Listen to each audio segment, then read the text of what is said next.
Hi, my name is Massimo Caccia, and I'm co-founder and CEO of Random Power. And what do we do at Random Power is essentially flipping coins.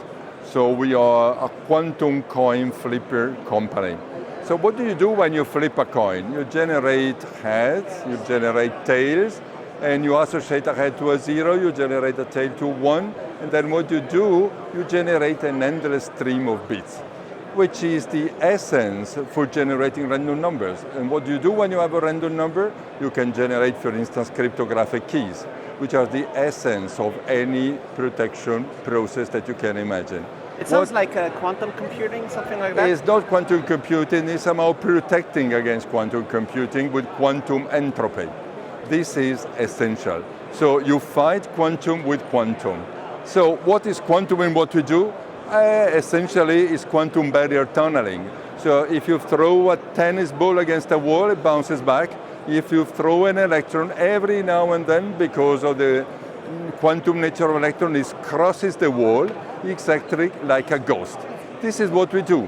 Whenever it happens, and you don't know when, then it falls into an electric field and it generates a pulse. And if you see here at the scope, you see it happening. These are pulses that are generated by quantum effect. So you process them and then you get the bits out. And the fact that here you do not see any pattern, it tells that the bit state is actually very, very random. So this is us. How do we embody it?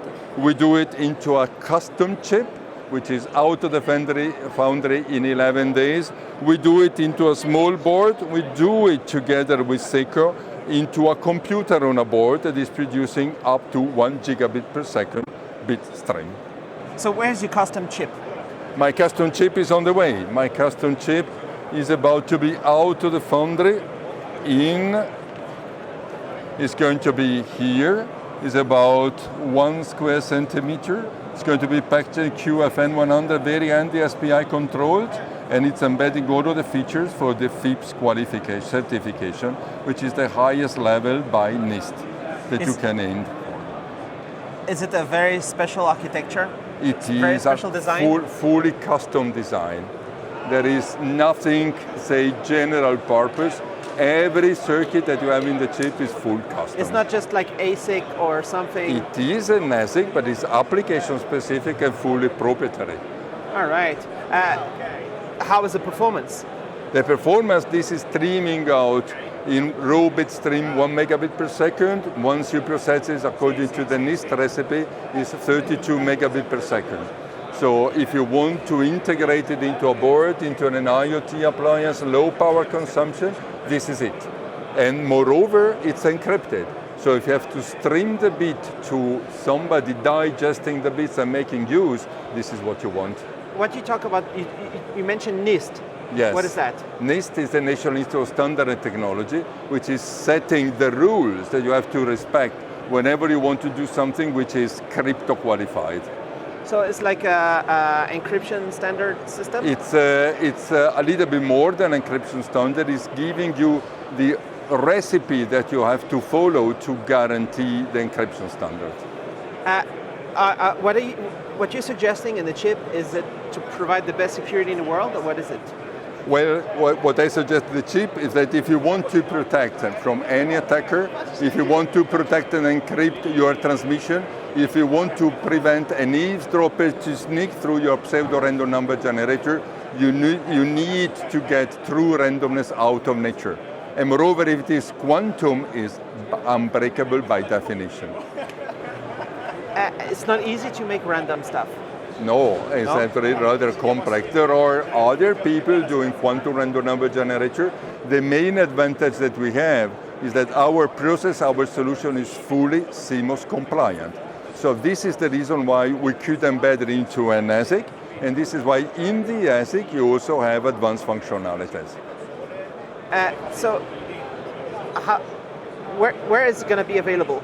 Like how is people going to be able to use it? Well, how?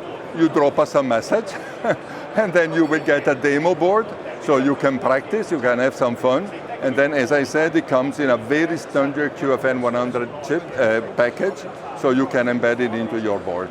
And we will also be providing say, a library to make the integration easier. So this quantum computing stuff is coming in the future soon? It is, but we How are far very away well. is it? Oh, let's say you will never get it into your pocket, but to provide you, say, power, number crunching power to be able to break the standard cryptographic keys is less than 10 years. So if you're targeting for long-term protection, you need to fight against quantum with quantum. And there will be a solution. There will be a solution. For sure. For sure. We don't have to be hopeless, or what you call it? No, think positive. Sad. Think positive. I always think positive. Or we could just have like a world without any passwords, right? Everything open.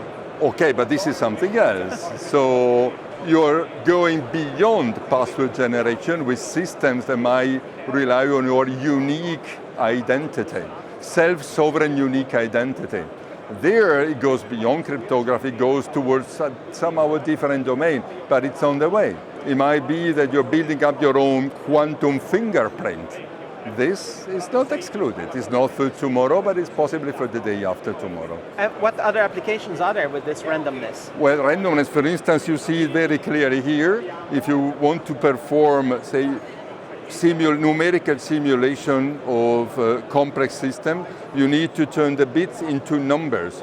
So these can be random numbers distributed according to uniform distribution, to a Gaussian distribution, to a log normal. You can even calculate the value of pi in Monte Carlo. So any Monte Carlo simulation will benefit from genuine randomness. What's the Monte Carlo simulation? Monte Carlo simulation is, I gave you an example, which is maybe the best. How do you calculate pi? You throw dice. And the dice are telling you that the point lies anywhere in between 0 and 1, anywhere in between 0 and 1 on the x and y axis, and when you get the coordinate, you stick a point. If the point is inside the circle, you count 1. If it's outside the circle, you increase another counter. You take the ratio of the two, and you get pi. So this is a good example of a very, very simple Monte Carlo simulation. You don't make a choice. Randomness does it for you. So where are you based, and what's your team? So we are based in Italy. We are based in the northern part of Italy on the beautiful Lake Como. And this is where we are. We are spinning off two universities. We started in Subria in Como and AGH, University of Science and Technology in Poland. And this young gentleman is part of my team. And he's the firmware engineer. He's one of the artists beside the control that we have on our product. And he's actually from our mother university in Poland. So you're right there next to George Clooney, right? Yes, we do. Yeah. I used to play tennis with him, but I'm much better than he is. Yeah, for sure. All right. So how difficult is it to program the firmware? How difficult it is to program the firmware, Kamil? It's not difficult, it requires experience. If you have experience. Yeah, not difficult, you say. Programming FPGAs is not that difficult, it just requires some experience. And you can get that definitely from university courses and playing around with the board.